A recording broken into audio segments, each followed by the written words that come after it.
Welcome to the panel, The World in the Caribbean, the Joint Opportunity. I'm pleased to be your moderator this afternoon. It's going to be a really exciting discussion. I'm Ruth Hooliston. I'm with IDB Lab based in Barbados. So we know that there's been a significant human and economic toll given COVID on the Caribbean region, and that we must take decisive action now to overcome the region's mounting challenges.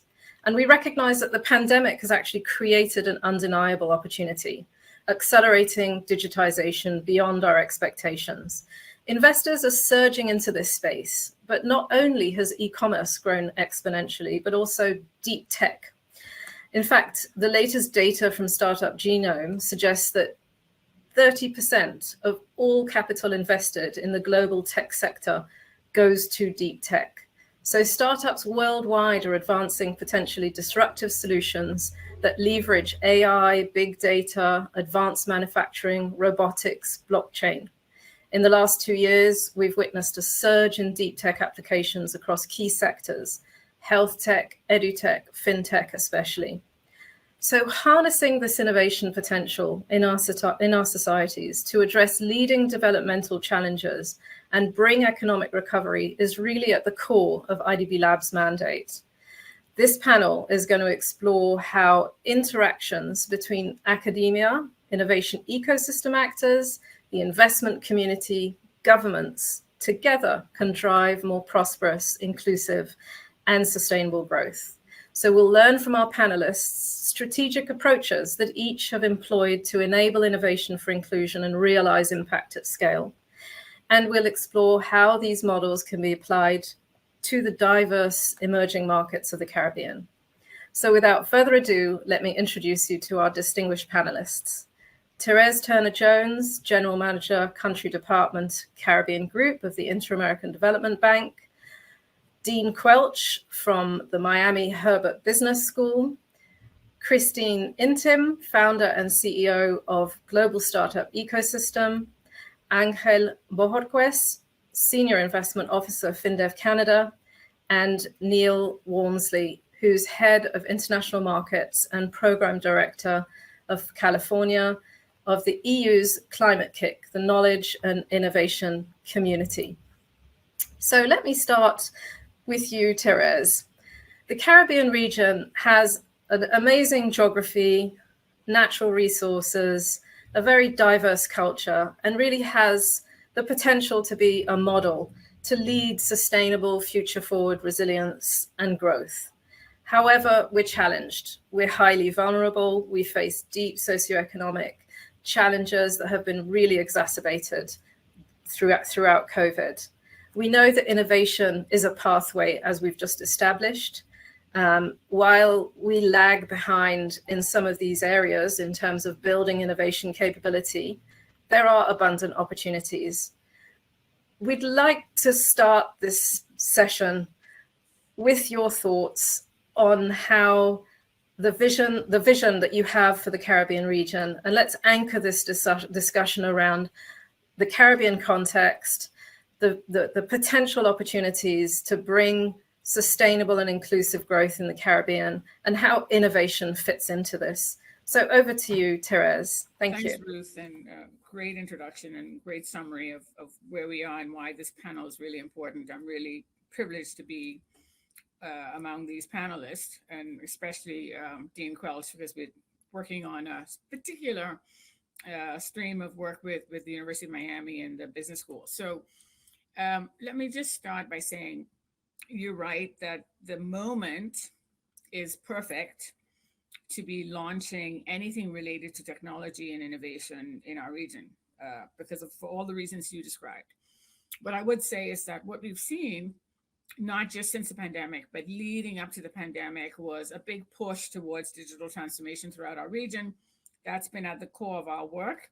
It's very much rooted now in the bank's Vision 2025, but also in our sub-regional strategy for the Caribbean, which is called Build Forward, which is looking at investments in resilient people and resilient infrastructure. And what do we mean by that? Making sure that the human capital that exists in the Caribbean is suited for the challenges of today and the future, because we're really We need a different type of worker. We need a worker with a mindset that is open. We need a worker who is digitally literate. We need a worker who has collaborative skills, foreign language skills, knows how to work in teams, and so on. Everything that the World Economic Forum describes of what the work of the future is going to be like. On the infrastructure side, we need broadband, we need connectivity, we need to be digitally ready to take advantage of these opportunities. Now, how do I see that playing out? So we're talking today, and we've talked this week in the IDB Forum in the context of the triple helix, right? How do we work with universities? How do we work with government? How do we work with industry to make sure that all these pieces come together? And what I see happening, and it was especially acute in the last 19 months, is that businesses have had to pivot very dramatically and very quickly. Otherwise, they would die. So we've seen a lot of businesses move to commerce. We've done, IDB Invest did a survey which showed that, before firms in the Caribbean weren't thinking about digital skills as an important obstacle to their growth, but now we've seen that come up as the second important challenge that firms face in our region, right? That these skills are hard to get. The first one, of course, is talent. So let me say that, let me share two examples of what I see happening and where I think there's some good examples. So in Trinidad and Tobago, we're working with the University of Trinidad and Tobago on the Tamana Technology Gaming Animation Hub. And that's proving to be really important because we know that creative industries not only can be fun, but can also be a huge form of economic activity. And so that project is bringing together all creative types, from designers to animators to photographers to cinematographers. There's a whole hub around, well, it's actually called the hub around that sector. That's one example. Second one is what's happening in the global services. Traditionally, it's been called business process outsourcing, or AKA call centers. But now we're not calling it call centers because they do more than just answer the phone. But this particular industry cluster in Jamaica has taken off like wildfire in the last 5 years. And in fact, Jamaica is now considered one of the hottest hubs for doing global services in our region, not just because of its location, but because there's a pool of talented Jamaicans who are able to work in these in this industry, who are ready. They speak good English. Apparently, they have excellent communication skills, and they can get to the customer. And that's been a huge new development, a new source of employment in Jamaica, given what else is happening in terms of the economic environment. So I see these two as positives. The global services outsourcing in Jamaica actually had an additional boost since the pandemic, because local firms have said, oh, maybe we can find ways to have some of these firms now do some of the work that we need to do to get our business to the client. So that's taking off. Where I think there is a lot of work to be done is, of course, on the infrastructure side. So we know that the region also has not very good broadband and connectivity. Across this region, maybe Barbados is on the top, but many countries, despite having good mobile penetration, there's a lot to be done to improve broadband connectivity, and not just having it accessible to everybody, but also having it accessible at a cost that's affordable. We cannot move up the digital transformation curve unless this is done. So this is where government comes in. And of course, our work is trying to convince governments that this is the next frontier for infrastructure investment.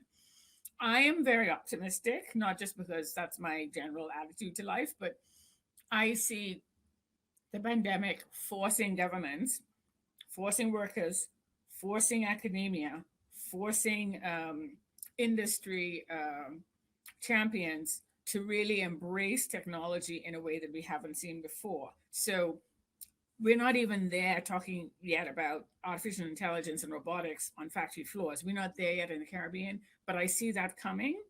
And let's just think about the health field, and so many opportunities there to deliver solutions online, telemedicine, and so on, to reduce the cost of healthcare. And there are many other areas. We haven't even tapped into the whole area of agriculture and what can we be doing in agriculture to bring more technology to that sector. Tourism, which is of course a very important industry for our region, we also not tapping into the best use of technology there. So lots of opportunities in the Caribbean, and we're here to help with our partners. Thank you so much, Ruth. Thank you so much, Therese. I think that was, a really important insights into the opportunities in the Caribbean, some key sectors really anchored by digitization, and how that can, we can use the momentum created by the impact of COVID and the desire to keep, opportunities for economic growth in the region. Dean Quelch, let me turn to you right now. We know that Miami's startup scene is on a really rapid growth trajectory. You have a business-friendly climate, you have a steady influx of talent, diversified early-stage financial market, strong innovation ecosystem actors. What's really interesting to us at IDB Lab and across the IDB Group is that you have deep roots in Latin America and the Caribbean, and there are opportunities for partnerships and collaborations and investments as a result of these connections. And those are really being buoyed and are recognized also by the investment community. SoftBank recently announced that they're going to launch an investment fund specifically to support Latin American startups, and that's catalyzing other investments in this space. We saw, in fact, just this week, Crunchbase publish an article that further evidences the trajectory of the Miami ecosystem. Academics and academia are really key agents, not only to promote tomorrow's talent pool, but also they're key drivers of innovation. They play key roles in stimulating entrepreneurship, fostering interactions with industry, government, startups, and pursuing intellectual property. So we're really excited to hear from you, Dean Quelch, about your vision for how Miami Herbert Business School can further engage our regions and really promote and support entrepreneurship for innovation. Could you walk us through some of your unique propositions that you have in this respect, and particularly from the perspective of the possibilities for the Caribbean? Sure. Thank you so much, Ruth. We have an opening for a marketing communications specialist at the moment, and you've done such a good job of promoting Miami and the school. I hope to see your app. No, I don't want to be poaching. But thank you for the positive introduction. Just a little bit of background. We have, I think, made surprise to people on the webinar. At Miami Herbert Business School, we have 4,000 students, 3,000 undergraduates in a 4-year program, and 1,000 graduate students at any one time. We pull about 75% of our students from outside of Florida, but 75% of them want to stay in Florida and in the region when they come to us. So we are a net magnet for talent into the southeast of the U.S. and, for that matter, the Caribbean. Among our 45,000 alumni, around about 1,000 of these alumni are in the Caribbean. They are particularly strongly represented, as you would expect, in Puerto Rico and the Virgin Islands, but also in Jamaica. There's a strong group of very, very prominent alumni there, and also in the Bahamas as well. Now, what we feel about the Caribbean is the following: that we feel that the Caribbean is frequently overlooked by academic institutions, that they may have Latin America centers of excellence, but often these centers of excellence do not embrace sufficiently, or only as an afterthought, the Caribbean. And so that's why I'm especially pleased to support Therese and all of her initiatives at IDB in this regard, because we want to be part of that solution. So let me just say a few words about some of the initiatives that we can bring to the table in that regard. So if you think about what should a business school be doing, I'll split it into three areas, if I may.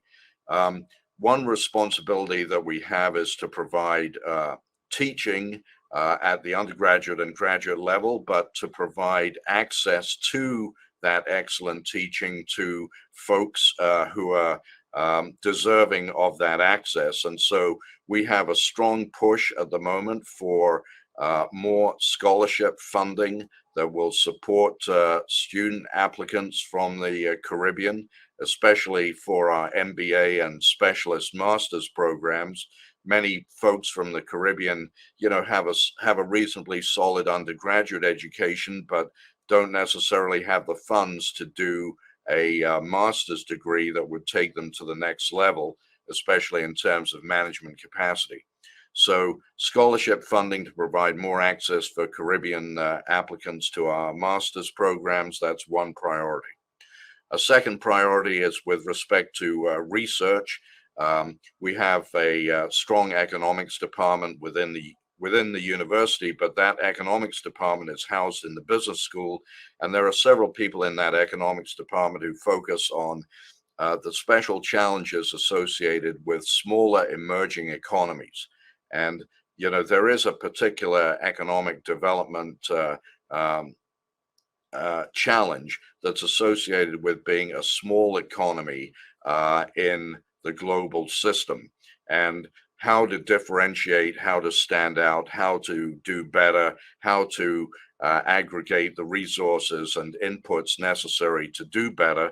That's a challenge that a lot of small Caribbean nations obviously face, and they need partners to be able to elevate their potential, not only partners among other Caribbean nations, but we feel that in Miami, the Caribbean is our neighborhood, and we have a responsibility to try to be, if you like, a convener where that makes sense of research and scholarship, and also providing PhD students from the Caribbean or PhD students who wanted to research Caribbean business, entrepreneurship, and economics issues an opportunity.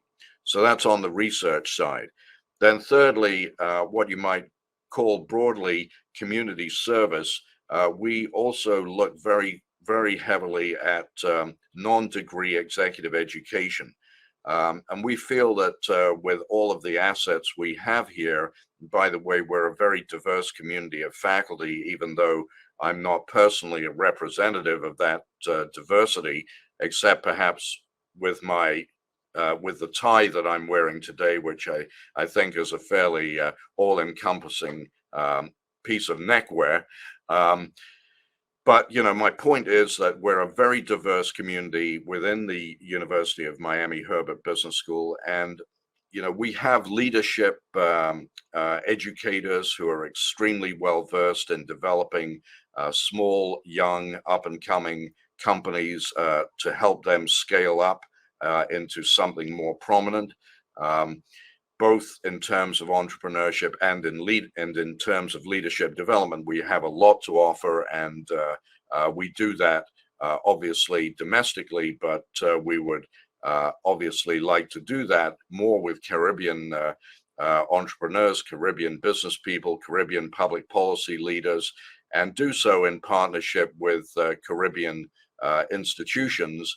We're not interested in being the great sage that sits in Miami and playing a kind of know-it-all attitude. We want to learn from our colleagues in the university systems throughout the Caribbean and have them partner with us, and that then bleeds over into annual conferences that could be held in Miami. It bleeds over into week-long or modular executive education programs that could be taught in Miami and in Caribbean countries, and also into business plan and pitch competitions for students and student teams who have entrepreneurial ideas. And again, we do this in Latin America at the moment, where we are the hub for various entrepreneurship team challenges for students from multiple universities around Latin America, there's no reason why we can't do that for the Caribbean as well. So those are just a few ideas for the folks on the webinar to digest, ways in which we can partner to be helpful, I hope. And yeah, we're here and ready to be of assistance and hopefully be a supporter and an initiator of innovation in this regard.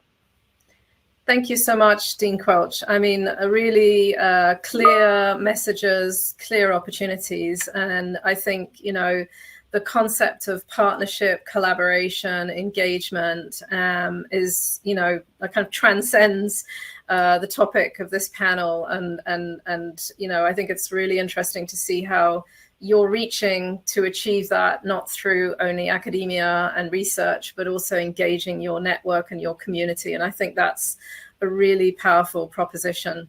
In fact, that's a really good segue to Christine.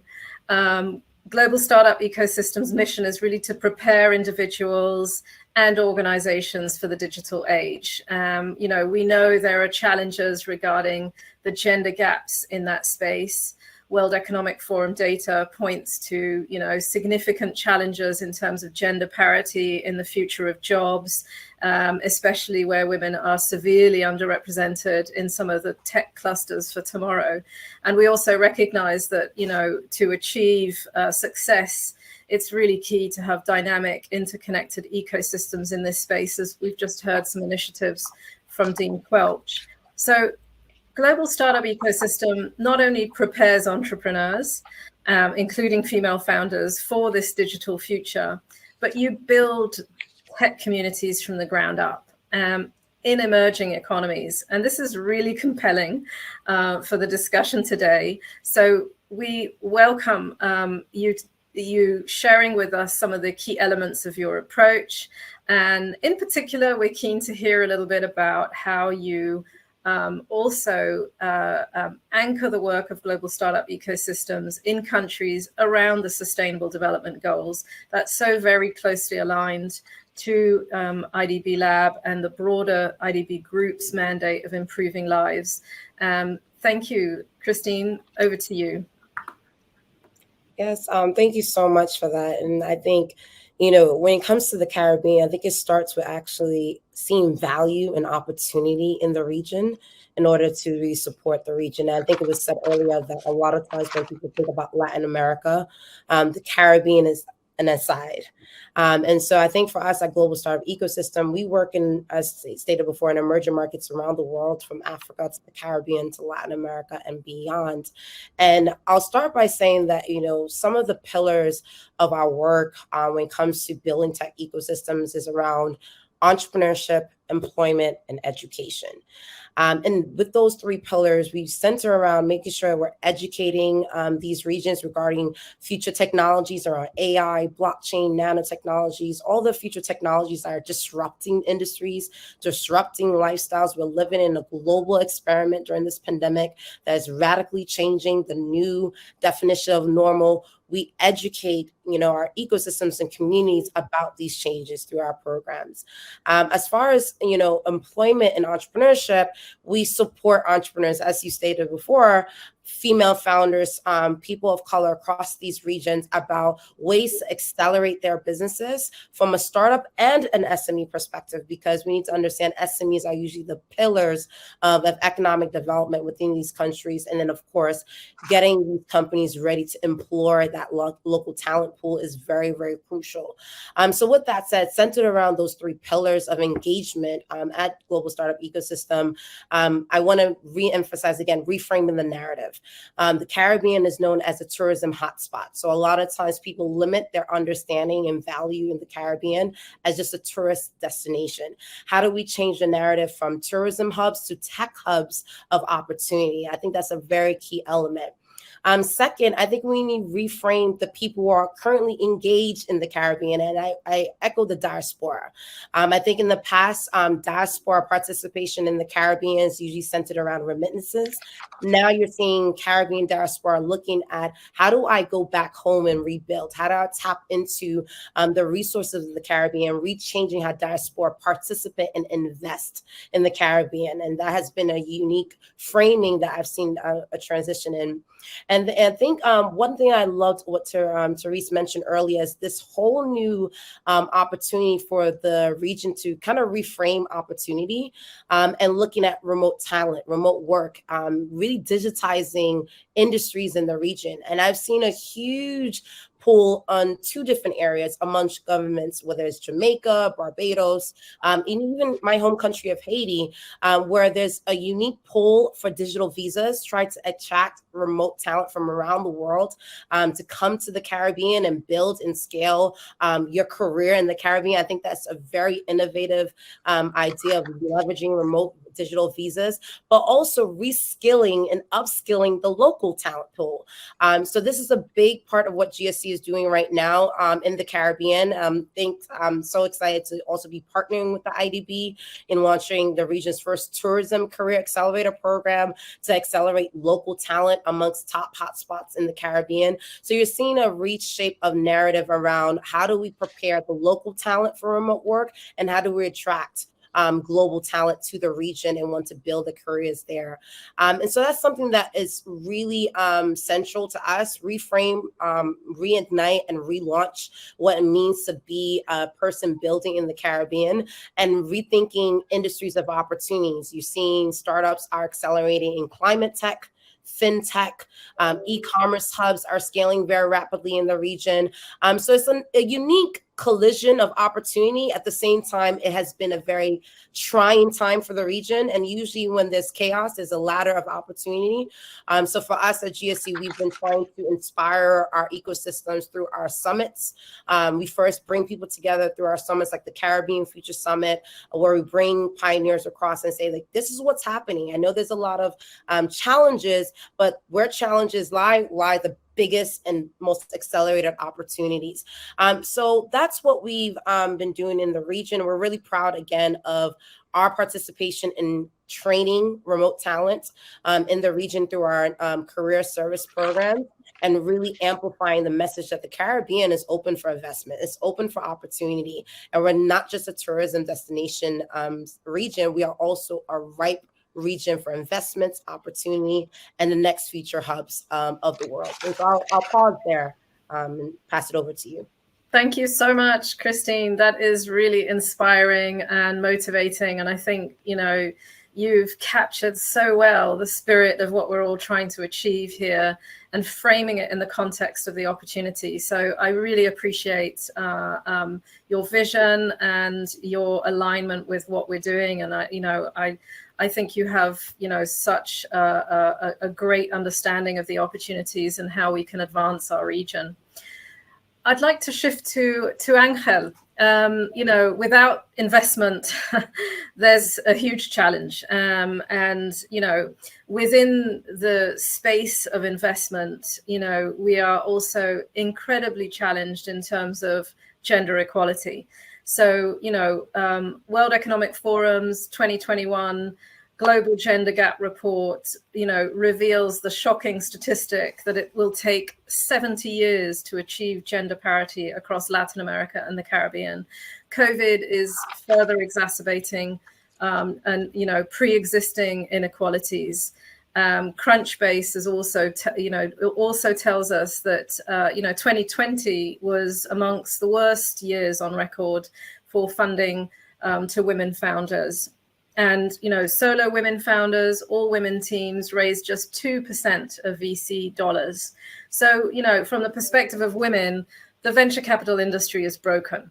And, this is really a truth that holds for the earlier stages of innovation finance. FinDev Canada deploys gender lens investing, not only recognizing the deeply moral imperative of gender equality and women's empowerment, but also you recognize the compelling socioeconomic perspective of gender lens investing. So taking into context the discussion today, we would be really interested to hear from your experience with gender lens investing, how you could recommend, some practical approaches to advance this agenda in the Caribbean context. We know that FinDev Canada is fairly new and hasn't had the opportunity to work too much in the Caribbean space, but we're really keen to learn from your experience in other regions and how that can apply to us in the Caribbean region. Over to you, Angel. Excellent. Thanks a lot, Ruth. It's a real privilege for me to be part of this panel, for FinDev Canada to be part of the forum. It's the first time we participate in. And definitely, as you mentioned, FinDev Canada is a very new development finance institution created by the Canadian government in 2018. There was 2017, the first year of operation, 2018. We've been 3 years working on half of the time during the pandemics, which is pretty interesting as well, because that basically also created some kind of constraints in terms of traveling, access into client. But as you mentioned, gender lens is a key component of the way we look at our investments. It's a pillar of our development impact framework. And I think of Canada, and the Caribbean is one of the key priority regions. Priority regions within of Canada are the Latin America, the Caribbean, as well as Sub-Saharan Africa. So in the way we look at the investments, we do either direct investments in companies and projects, or investment through financial institutions and funds. For us, the gender element is key component of the way we evaluate investments. And we've seen one of the projects I cannot reveal because still working on the project in the Caribbean to support women SMEs through a financial institution. So applying gender lens through a financial institution that is already pretty committed to women economic empowerment and gender equality. And the idea is to support them with the facility, and the idea to explore further down the road in ways to get deeper into the Caribbean region. We have experience obviously with funds as well, and not in the Caribbean region, but also in Sub-Saharan Africa in funds that they apply a gender lens from the very beginning. It's a fund led, managed by women, but also looking at supporting SMEs in Sub-Saharan Africa. This fund is called Hélice IDF. And it's interesting because myself, I had the privilege to participate in the due diligence trip in Nigeria and South Africa before pandemic, obviously. And we were talking to women entrepreneurs, and the questions we were asking, because at the end of the day, you ask yourself, okay, why are they choosing to get support by this fund and not the other? Sometimes you think that money is fungible and they only need is the financial capacity to grow the business. But something that really not surprised, but basically for me was an eye-opening experience was the women entrepreneurs told me, talking to women managers, women business women, was key to feel understood, to feel that we were understood in the way we approach risk, we approach growth. So it's something that sometimes being a man, sometimes you are not really aware of this kind of bias that maybe human can have. So supporting women through women-led funds and financial institutions in business is key. So FinDev Canada is pretty proud of what we've done. We are focusing, hopefully, for the post-pandemic times to go to the Caribbean and to grow our business there, supporting women-led, women-owned businesses through partners or directly if we find the right opportunity in terms of sizing as well. This is one of the constraints we all have. But looking forward to this post-pandemic world, as mentioned before, that opens a lot of opportunities, and FinDev Canada want to be there to support the Caribbean and support women-led businesses as well. Thank you, Ruth. Thank you so much, Angel. A very critical need, especially in emerging markets. And we welcome your availability and interest in the Caribbean region, the versatility of the instruments that you offer, and the gender focus, I think, is really well paired with what the Caribbean is trying to drive. So thank you for those important insights. So Neil, over to you now. So COVID obviously isn't the only crisis spurring innovation. In fact, one could say there is no greater innovation challenge for today's entrepreneurs and founders than the climate crisis. And as the global leaders gather in Glasgow for COP26, we already know that we have 10 years to halve GHG gas emissions to avoid catastrophic impact by 2030. And we know that every economic sector needs to aggressively decarbonize to achieve net zero by 2050. The acceleration and the transition to zero carbon and a resilient world really requires dynamic innovation ecosystems, accelerators and incubators that foster entrepreneurship, investment that commercializes solutions that are aligned with the climate goals and relevant to the local realities. And perhaps more than other sectors, climate tech acceleration really requires a strong public-private articulation and needs that embedding in the broader ecosystem to catalyze transformation. So Climate-KIC, the knowledge and innovation community, has had a long track record in this space. I mean, you guys have been leading clean tech acceleration across the globe for many years, and you have built your model on the triple helix, where you really drive support for this mandate through these connections between government, industry, academia, embedding innovative products and services into local ecosystems. So, we're really excited to hear about, your playbook. What are your best practices that have emerged over the years? How have you pivoted, and how have you approached working in the earlier nascent emerging markets like the Caribbean? So over to you, Neil. Thank you. Great, thanks. And it's a pleasure to be here as well. Thanks for inviting me. So we've basically developed through a very lengthy and complex learning process with many successes and many mistakes along the way. We are a slightly unusual organization in that we were set up around about 11, 12 years ago by the European Union to support Europe's efforts to tackle climate change through innovation. The European Union basically recognized that the trajectory Europe was on, the trajectory it needed to be on, were just getting wider and further apart, and innovation was seen as being critical to actually trying to close that gap. So Climate-KIC was set up to try and help address that, and in particular basically supercharge acceleration activities across Europe, working with many of the leading institutions across all the different countries of Europe, universities, leading companies, government agencies, as well as the key stakeholders who are in a position to actually implement these innovations at scale. And we invested quite significant amounts of time, resources and money on behalf of Europe to try and achieve this.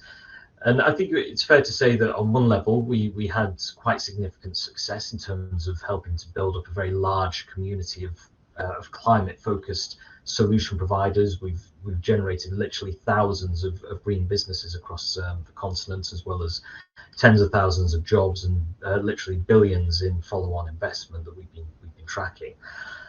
So by those kind of metrics, you could say we were extremely successful.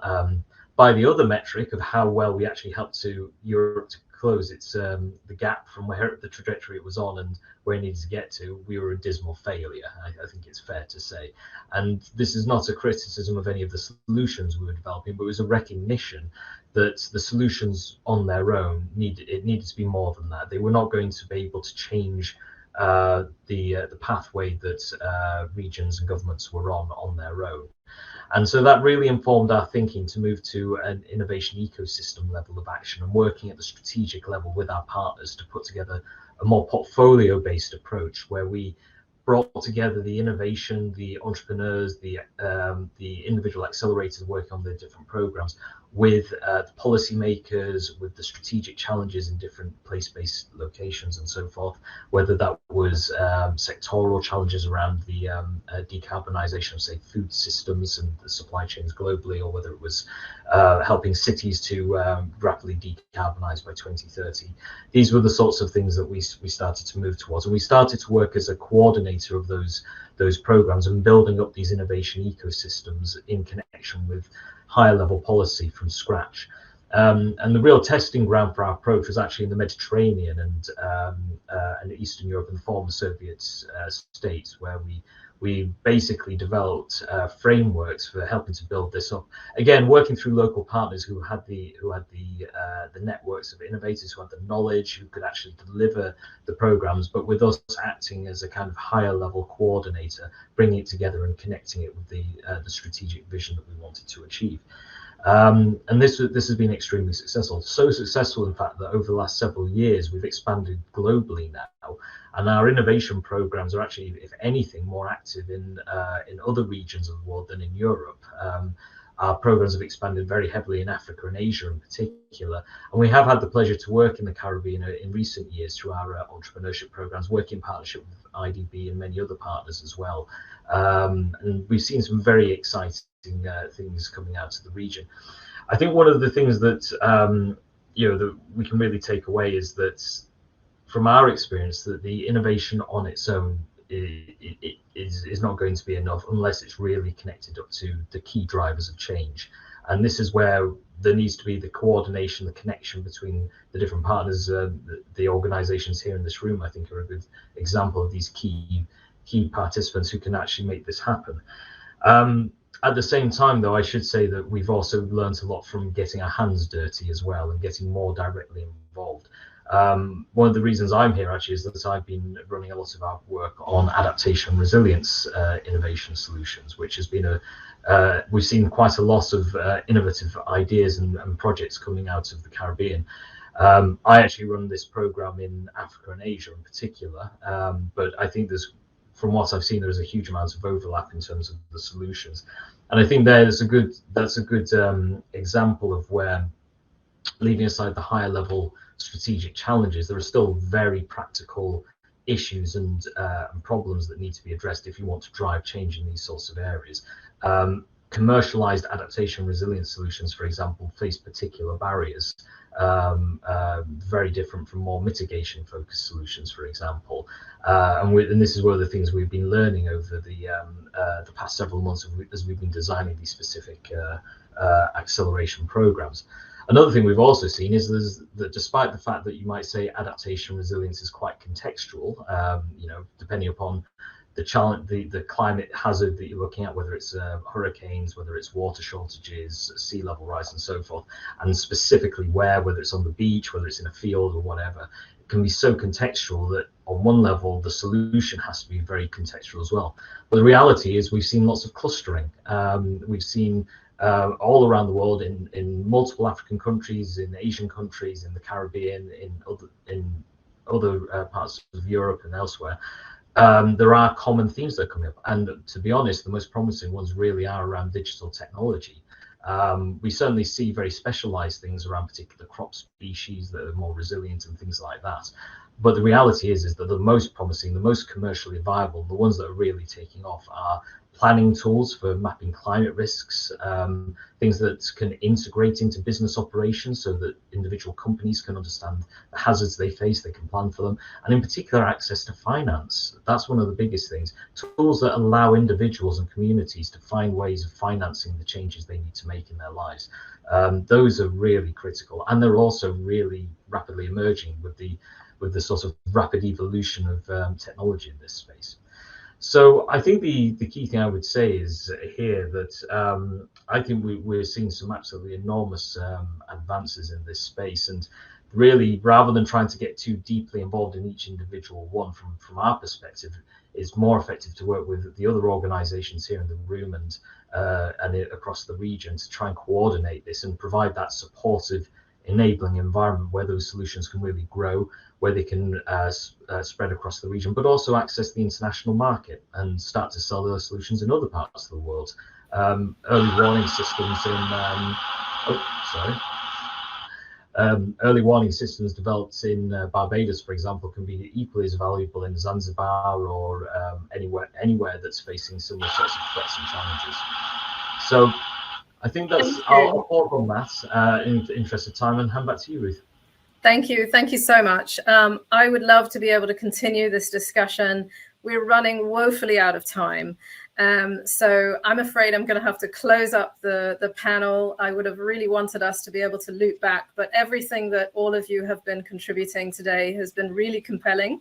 I think there are some very clear, aligned themes coming through. Convening and collaboration, I think, is key.